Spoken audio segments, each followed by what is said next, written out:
Hi everyone, welcome to Take My Life. In today's video, I'm going to show you how to add story on Instagram. So let's jump right in. First, open the Instagram app on your device. In the home page, tap on the Your Story option from the top left corner of your screen. Now, choose the photo or video you would like to share.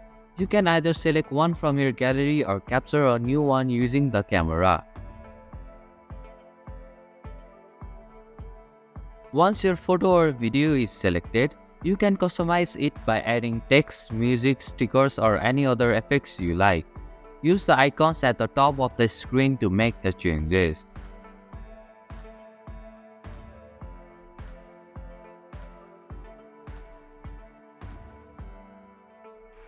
When you are satisfied with your story, tap on the share icon located at the bottom right corner of your screen. This icon looks like an arrow pointing to the right.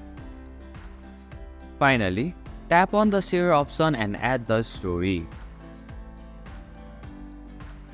And this is how you can add story on Instagram. Thank you for watching Take My Life.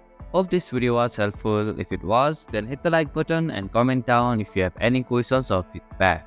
Also, if you are new to our channel, please subscribe and hit the bell icon so that you don't miss our upcoming videos.